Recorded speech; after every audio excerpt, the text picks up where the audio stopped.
So I got to admit, I was a guest on another show the other day, and the topic of the show was bold predictions for the Big Ten football season coming up here in, the year of our Lord, 2026.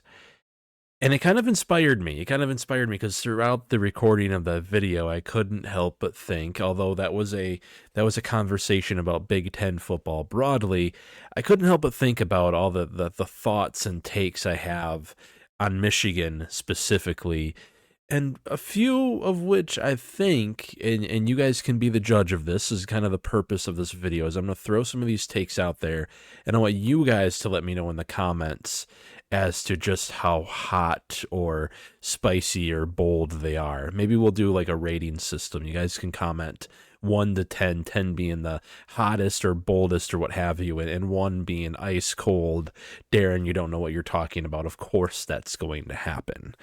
So I just wanted to get real quick tonight into 5 bold predictions that I have for Michigan football in 2026. And I may sound very excited for this, as if I think that this is some novel thing no one's ever done. I'm fully aware that this is something that a lot of people out there do every year, but I like to think that we all do it for good reason, because this is just a fun discussion to have. And I hope you guys will join along with me as we have this discussion. And again, comment, like, share, subscribe, all that good stuff. Hop in our Discord. The link will be linked in the comments to this video. You guys can jump in our Discord and have this conversation even further. We're excited to have you guys here, and we're excited to be doing this once again. But take number 1, prediction, I should say, number 1 out of 5, is that I think Savon Haidider, the exciting, electric, explosive, dynamic, powerful running back that Michigan just got in this year's recruiting class, as a true freshman, I think he'll win Big Ten's Freshman of the Year. And now that I actually say that out loud, I'm reading all of this out of an outline, by the way, that I typed up literally 5 minutes ago, because that's largely how I do these videos, by the way. This is largely mostly stream of consciousness and me just typing down things for 5-10 minutes and then going and hitting record. And now that I read it out loud, I don't know if it's actually that hot, because this man, I know he's still only like 17, but I think, well, given the photo above and all the photos and videos and clips we've seen of him, I think it's fair, given his physique and style of play, to call him a man amongst boys when it comes to other true freshmen starting for other Big Ten teams this season. He's probably honestly the favorite to win it. I know Chris Henry Jr. at Ohio State is a very exciting wide receiver, and we all know throughout the years in the Ryan Day era, they have developed wide receiver after wide receiver after wide receiver. And also, I think there's more, there might be hype there, and we all know that Ohio State players oftentimes get the bump for being an Ohio State player. You know, they're the darlings in the media's eyes. They're probably the one Big Ten team that ESPN still talks very highly about all the time, and so on and so forth. So maybe he might actually be the favorite. There's some others that I just fail to remember, honestly. I was looking at some lists before this video, but I think those are the 2 favorites. So maybe this isn't that bold of a take.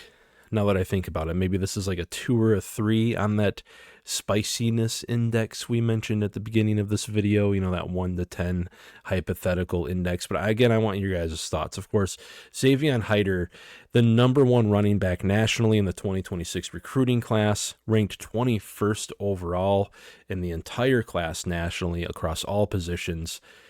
Comes out of Mineral, Virginia, and I think I don't need to remind you guys what happened the last time Michigan got a highly rated or semi-highly rated. Blake Corum wasn't actually that highly rated coming out of high school, but the last time Michigan got a running back out of the state of Virginia, good things happened, and I think good things can happen again this time with Savon Haidider. I'm just going to read off some scouting quotes real quick. So I was doing some research before this video real quick in the 5-10 minutes leading up to it.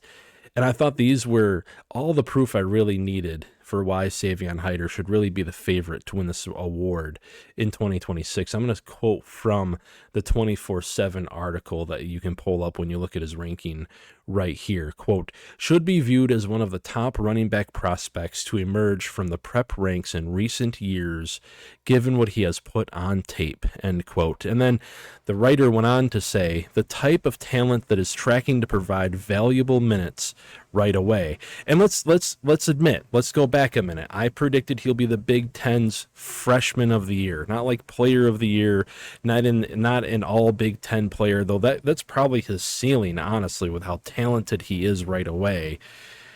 But when you're considering being the freshman of the year, what do you really need to do to win that award? Well, the first thing you need to do is actually play the requisite amount of minutes, like to actually play valuable time, because there aren't that many freshmen in the college football ranks. And I think this has actually gotten even worse in some ways with the transfer portal, because if a team desperately needs a guide to fill a hole in a position, they're not turning to high school recruiting anymore to really try to recruit the best player coming out of high school at that position. They're turning to the transfer portal. So you're seeing actually, I think, not a ton fewer, but a good bit fewer freshmen starting these days in college football.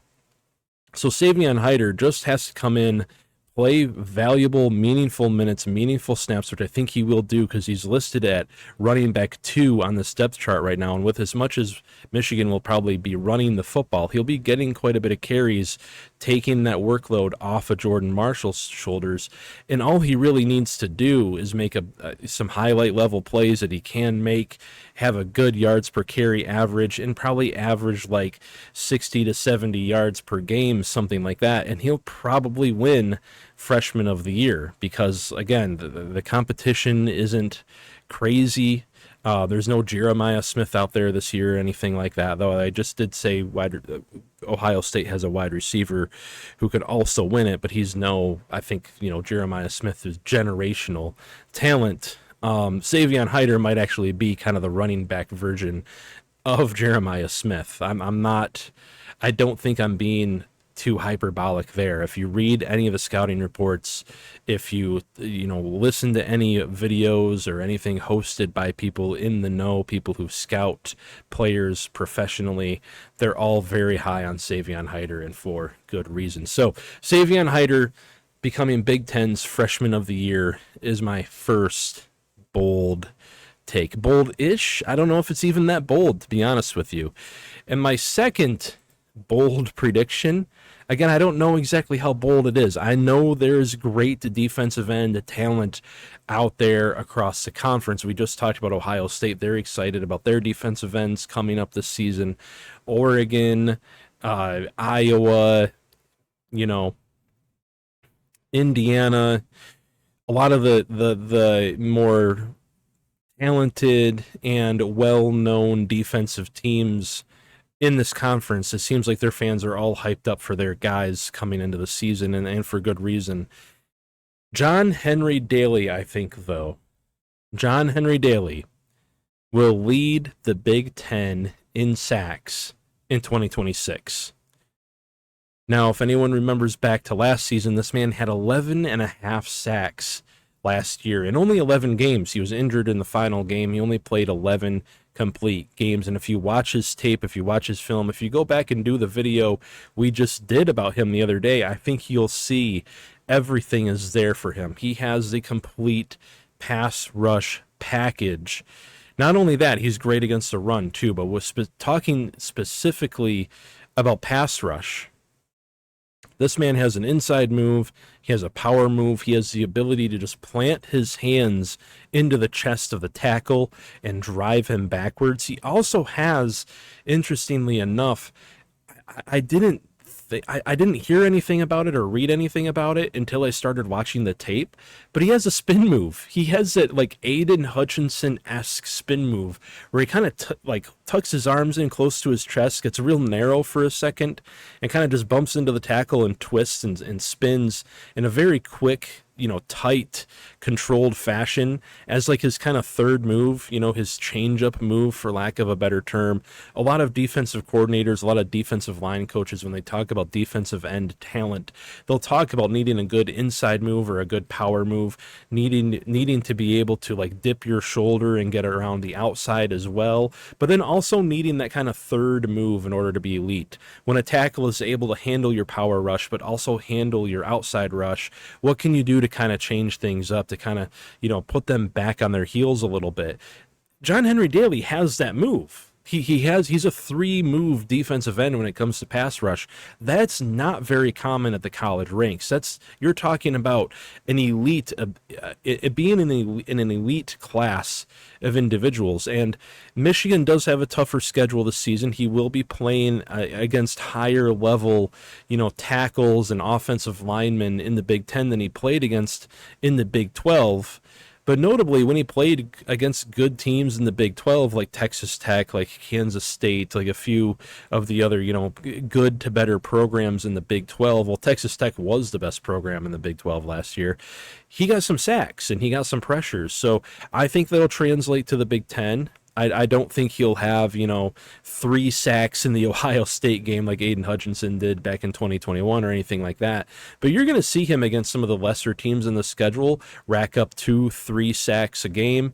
And then you're going to see him have moments even in, the tougher games in the schedule too, against the Indianas and, Ohio States and Oregons and things like that. Do I think Michigan's going to win all those games? Well, you'll have to wait until later in this video to see. But again, I think John Henry Daly will lead the Big Ten in sacks this next season. I think he will be one of, if not the best defensive end in the entire conference. And I know that's coming off of an injury. The reports came out in the beginning of June that he was completely 100% cleared to go. He has apparently just about fully recovered from that injury, and it's only July. He still has 6 to 8 weeks to fully recover and get back up to full speed. And if he's back up to full speed, and that full speed is the same full speed from last season, watch out. I think, again, John Henry Daly will lead the Big Ten in sacks. And we couldn't do a video about Michigan football without talking about Bryce Underwood. Probably the most polarizing figure, not just on this team, but in all of college football this season. It seems like everybody has an opinion on Bryce Underwood. And I got to be honest, across the college football landscape, a lot of them are pretty negative right now. And it's interesting to me. Before I get to my hot take on Bryce Underwood, I just want to talk about him for a second, if that's okay. We get a bit tangential with this one, with these videos on this channel, if you haven't picked up on that yet. People keep talking about the spring game performance. And they keep talking about the interceptions and freshman-like mistakes that were made last season. They point to the comments made by Eric Weddle. They point to things posted on... I was watching an Ohio State themed, an Ohio State, fan channel the other day, just happened to pop up on my feed, and they were talking about comments made on the Utah message boards. And granted, in that video, I do have to give the host of that video credit. They did add the qualifier that this was on a Utah message board, so who knows if it's true, but reports that Bryce Underwood hasn't been doing well in camp. Well, I hate to break it down for you, my man, but camp hasn't even started yet. So what are we talking about, for one? And for two, if you watch anyone who's a good evaluator of quarterback talent, if you watch any content put out there by former quarterbacks who now host YouTube channels or host shows on, the Big Ten Network or do things like that regularly break down quarterback play, if you watch the Brooke Austins of the world and all of them, they still see it with Bryce. He's still got the arm talent. It's still there. He's still got the ability to run. He's still got the elite athleticism. A lot of what happened last season, and even a lot of what happened in the spring game, had a lot more to do with play calling, had a lot more to do with just refusing to use his number one skill, his number one trait, his number one attribute. You know, when we play video games, you do good enough in a game these days, and like NBA 2K or something comes to mind, where you kind of unlock their number one trait or their hidden trait or whatever you call it. Bryce Underwood's is his legs. And Sharon Moore, need I go back and become a college football historian for a minute? Because I like to think of this channel as one that looks into the future instead of looking back all the time. But let's just look back for just a second, if you can bear with me. Sharon Moore refused to use his player's number one trait. He did the college football equivalent to trying to, needlessly drive the lane with Steph Curry in NBA 25, in NBA 2K. You don't drive the lane with Steph Curry. You get open for threes and you pass the ball around. You don't churn Bryce Underwood into a pure pocket passer. You run him. And I think Michigan will do that this season. And I think anyone who's buying into all these comments and all these postings and all these things that just so happen to be posted by people who are maybe feeling still a little salty about the way that the Kyle Whittingham era at their school ended, then you're just looking for reasons to doubt this guy. I think in 2026, Bryce Underwood in Jason Beck's offense, which is a quarterback run-heavy offense, I think he'll run for 1,000 yards. I do. I think he'll throw for another 2,000, and I think altogether he'll have just over 3,000 yards this coming season. And I've made this comparison before on my other channel. I'm going to make it here as well, so it's kind of stated for the record here. Out of curiosity, I went back a couple months ago. I went back and I did some quote-unquote research, and I looked up Vince Young, Cam Newton, and a few other quarterbacks. Mostly Vince Young and Cam Newton were the ones that I looked at the most. Because Bryce Underwood, is a quarterback who's largely compared to those two, right? He's big, he's tall, he's athletic, he's got a cannon for an arm. He kind of fits that archetype, right? I went back and looked at Vince Young's stats at Texas. I went back and looked at Cam Newton's stats, starting out at Florida, going to the JUCO college, and then ending that with that amazing season at Auburn. Vince Young in 2003, when he was a true freshman, played as a true freshman, started most other games. I think he started 12 games that season as a true freshman, so very comparable. Number one quarterback in his class, number one player in his class, Vince Young back in 2024. 22 years later, or I guess it would have been 21 years later, we have Bryce Underwood, number one quarterback in his class, number one player in his class, starts as a true freshman, right? Vince Young's freshman stats and Bryce Underwood's freshman stats, you can look it up, they nearly mirror each other. Both threw for like 59 or 60% completion percentages, both threw a similar amount of yards, and the only difference really is Vince Young ran for a lot more yards, and we all know why Bryce Underwood didn't run for as many yards. So for anyone saying that Bryce Underwood is some broken, incomplete, terrible quarterback, just doesn't understand the nature of quarterback development when it comes to quarterbacks like this. I've said it before and I'll say it again. Bryce Underwood is the type of quarterback that early in his career, you run him, you use him in a kind of quarterback run option offense, and you do that while getting enough reps throwing the football as well, throwing 20 to 30 times a game and relying on his arm like you should with any college quarterback, until he really develops his ability to read college defenses, to have a feel for the game, to have a feel for the windows that he needs to throw into, to have good rhythm and timing and relationships with his wide receivers. And by the time he's a junior or a senior, he's one of the best college quarterbacks out there, one of the best quarterbacks in college football. So making that comparison and kind of drawing things out, let's go to Vince Young's stats from 2004, his true sophomore season. He threw for 59% completion percentage, 1,800 something yards, 1,849 to be exact, and he threw for just over, he ran for just over 1,000 yards, 1,079 at 6.5 yards per carry. I think Bryce Young could do that, especially given the wide receiver talent he now has. Zach Marshall is still a very reliable tool at tight end. He'll also have Hogan Hansen out there. He'll have an offensive line that I figure will be pretty good, if not great, this season. He'll have a supporting cast around him to help too. And oh, by the way, this year he'll have an offensive coordinator who will actually use him to the best of his abilities. Bryce Underwood is going to run for more than 1,000 yards this season. And by the way, if you're thinking that's crazy, that's only about 80 to 85 yards per game. I think there, with how run heavy this offense could be with Jason Beck, there could be games where Bryce Underwood runs for more than 100 yards easily. You can see him breaking out for a 40 or 50-yard run, and then for the rest of any given game, averaging about 5 yards per carry, and there you go. He's got 125 rushing yards. So that's not all too crazy in all honesty. That one might not even be that bold. I don't even know. I'm just kind of projecting how I think the season will go for Bryce Underwood right here. Now for the last two. So that was my third. For the last two, I think these are actually fairly bold. And again, I want to hear from you guys in the comments. I know Michigan's defense is getting a lot of hype right now. I've been seeing it around a lot of places. A lot of people have very interesting takes about the defense, which I will probably get to in future videos, and address the nature of this system as I have seen and read and heard from people. I happen to have a great resource in my buddy Joey, who helps host over at the other channel, who is a high school coach himself, has a great mind for defensive schemes and systems.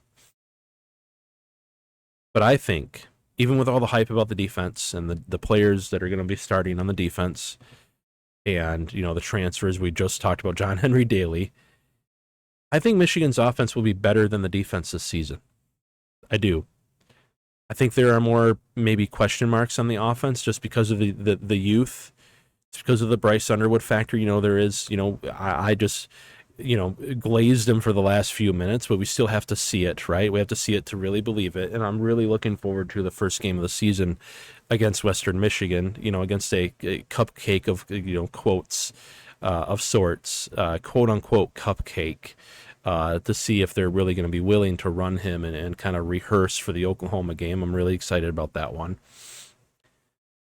But I think, again, Michigan's offense will be better than the defense, and I want to kind of lay down my key criteria for this for a second.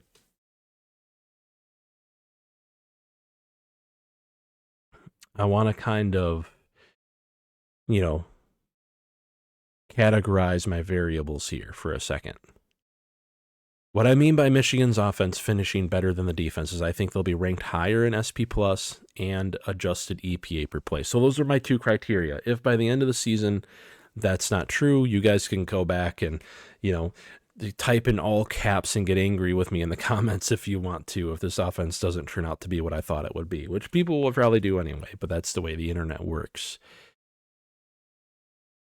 A lot of people, I think, are overlooking the fact that Jason Beck ran a very, very efficient, very well-run, very disciplined offense at Utah last season. And it's an offensive scheme and style that I think really fits Michigan's talent. Need I mention the quarterback once again? Jason Beck last season, in his only season at Utah, so this is another important point too. He came in one season at Utah and had that team 6th in SP Plus offense, 8th in offensive adjusted EPA per play, 19th in yards per play, and 12th in offensive success rate. So top 10 to top 20 to top 15 to top 20 in most of the major stats. Those are the stats that I really look at when I analyze an offense, by the way. They're largely, two of them are opponent adjusted, and the others just give you a pretty decent idea of how consistent and consistently successful any given offense is. Jason Beck, I know they have a tough schedule this season, and we'll get to our season prediction video here probably in a few weeks. I plan on doing it. Jason Beck will face stiffer competition. That's very true than what he had to face in the Big 12. He'll also have access to more talent than he's ever had access to in his coaching tenure, and I think the man is honestly probably licking his chops right now with Bryce Underwood.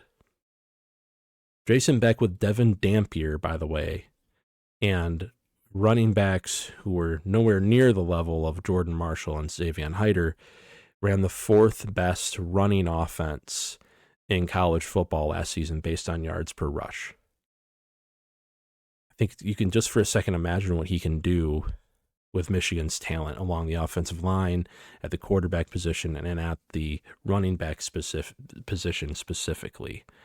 So my fourth bold take for the 2026 season is I think Michigan's offense will actually be better than the defense. And when was the last time we could say that, by the way? When was the last time we could really say that? The Rich Rod era? Maybe in a couple of the Brady Hoke years? Year in, year out in the Jim Harbaugh era, and definitely through the Sherrone Moore era, because at least, Wink Martindale wasn't the great defensive coordinator that some people, and myself included, initially thought, but he at least ran a good defense. Michigan's offense in the Sherrone Moore era was non-existent. I think it could be an inverse of the trend for Michigan football this coming season, where the offense will actually be more productive than the defense. And don't get me wrong, the defense I think will still be top 15 to top 20. The defense will still be good to great. I just honestly think this offense, if everything clicks, if Bryce Underwood gets things down, and again, if he hits that stat line I predicted for him this season, they'll be top 10 to top 15. It's not that far outside of the realm of possibility at all. It's well within it when you look at what Jason Beck has been able to do. Again, coming into Utah and in his first season putting up those numbers is mightily impressive. And again, I just listed off like opponent adjusted stats. So if you're sitting here saying, well, Utah didn't have to play great competition, well, SP Plus is opponent adjusted. And they were still sixth. And then my last and probably boldest prediction. Now, we all know Kyle Whittingham and his staff have a track record of being giant killers. They beat USC. They beat some Markel Fritch Oregon teams back in the Pac-12 days. Way back in the day, people forget they beat Alabama. In like one of his first seasons at Utah, he beat Alabama. Took Ohio State toe-to-toe in a Rose Bowl game. Had it not been for Cam Rising getting injured a few years ago, by the way, who knows what could have been with those great Utah teams in like the early 2000s. One defining characteristic of a Kyle Whittingham coached team is they're going to upset somebody. And looking at Michigan's schedule this season, and looking at the other team I have pictured above, looking at their schedule, I think the Indiana game is the one where Michigan gets their big upset of the season. Now, I want to leave some of this for my season prediction, so I'm going to leave out any details about, specific other games on the schedule, but just purely looking at the schedule and looking at the situation each of those teams will be in at that point in the season. Michigan gets a bye week, and they play Penn State at home before hosting Indiana. And now we'll get into the Penn State game as that approaches and as the season approaches, of course, again, in my season prediction video. But I'll just leave this little nugget of information here. I'm not as high on Penn State as others. In fact, I'm not very high on them at all. So this is kind of factoring into this. Michigan altogether with the bye week and the week leading into Penn State and then the week after Penn State, they get 3 weeks of just sitting at home, getting into a good rhythm, practicing, healing up with that bye week. Indiana, on the other hand, has to play Ohio State the week before playing Michigan. So you're going to get an Indiana team that probably just played one of the most difficult games on their schedule, and then they have to play Michigan. And just to get into Indiana for a second, I've watched the tape on Josh Hoover. I'm not nearly as impressed with him as I was with Fernando Mendoza last season. They've lost quite a bit in that wide receiver room. They're replacing Elijah Surratt and Amari Cooper with Nick Marsh and Tyler Morris. And I'm sorry, but Tyler Morris would not be able to start wide receiver at Michigan anymore if he was still here with what Michigan's done with their wide receiver room. And Nick Marsh, well, we've all seen what he did, at Michigan State, flashes of greatness, but not exactly, the best wide receiver in the country. And I don't think the man can hold Elijah Surratt's cleats for him. Indiana's, and a lot of their fans are really high on their offensive line. But we all know Michigan's defensive line is looking fairly good. John Henry Daly, we just predicted, will be the Big Ten sack leader, which, that probably means he's one of, if not the best defensive end in the conference. So Indiana's offensive line is going to have their hands full, and in fact, probably have their hands more full in that game against Michigan than any other game on their schedule, maybe outside of Ohio State. As much as I hate admitting it, Ohio State has a ton of talent once again, and some of that talent is along the defensive line, but I digress. So between the quarterback and the wide receiver drop-off, I think the offense kind of takes a step back. And the defense also loses D'Angelo Pons. They lose Michael Kamara. They lost some linebackers. They've replaced a lot. They've once again transferred in some players. They transfer in A.J. Harris from Penn State. Everyone's expecting him to be kind of the replacement for Pons, if not the replacement somewhere else for somebody else. You gotta give me some grace here. I'm not an expert on Indiana football. There's a reason why this isn't an Indiana football channel. But again, I digress. I think, given everything I just listed, what we see in this Indiana team this coming season is a regression, kind of, not fully back to, but kind of back to where they were in 2024, where they absolutely killed the other teams on the lesser teams on their schedule, and then had some difficulty with some kind of B to B plus teams in the Big Ten, and then got absolutely throttled when they had to play teams like Ohio State, or, in that year they had to play Notre Dame as well. They'll have to play, if they have to play Oregon or something like that, I think the talent difference will cut them, because they don't have a Heisman level quarterback to bail them out of bad situations this year like they did last. Even last year, I think people forget, this team nearly lost to Iowa. They nearly lost to a bad Penn State team. They played toe-to-toe with a lot of teams in the college football playoff on their run, and they largely won on Fernando Mendoza making big plays. They're not going to have that this season with Josh Hoover. I think Josh Hoover will be a good quarterback, but he has limitations physically, like a lack of arm strength, a lack of size, and a lack of just purely, really honestly, having it fully between the ears too. But that could be coached out of you. You can learn the system a little bit better and learn how to read defenses a little bit better. But the lack of arm strength is something that Curt Cignetti can't fix. So I think Indiana regresses a bit, but also Michigan improves quite a bit, and that makes for a much more competitive game than some people will probably predict.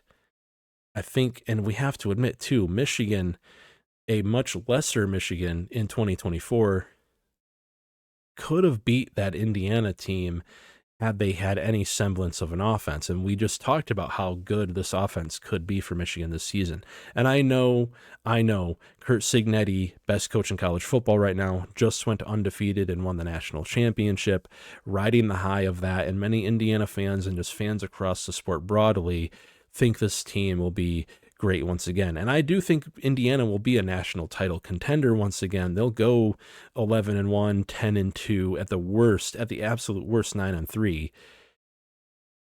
But they're not going undefeated again. We've seen throughout college football history just how insanely difficult that is to go undefeated year in, year out. Georgia did it a few years ago. Michigan did it in the regular season a couple years ago. But outside of that, and some great Alabama teams from year to year, and I think Clemson in there at one point as well, in the modern era of college football, nobody goes undefeated in back-to-back seasons. Indiana's going to drop a game or two. It's just going to happen. It's just the law of averages, hitting this team. And I think part of that is the loss to Michigan after a tough game against Ohio State, and considering the regression back to the mean when it comes to some talent at some key positions. I think Michigan can get them, and we all know Kyle Whittingham is more than happy to coach in a rock fight, to pound the rock up the middle, to run the football, to control the clock, to limit possessions, and make that an interesting game. And by the way, I haven't even mentioned Michigan gets that game at home. I think that's the upset. I think that's the upset Michigan gets this coming season. Will there be more upsets? You'll have to watch my season prediction video to get that, but that completes my 5 bold-ish. Now that I look back on it, I don't know if they're even that bold, but my 5 bold predictions for Michigan football in 2026. Be sure to like this video, subscribe, all that good stuff. Really happy to see so many people subscribing and watching and enjoying these videos already. Let me know how I did on this one. I'm here for feedback all day as a host. And as always, and forever, be kind to other people out there.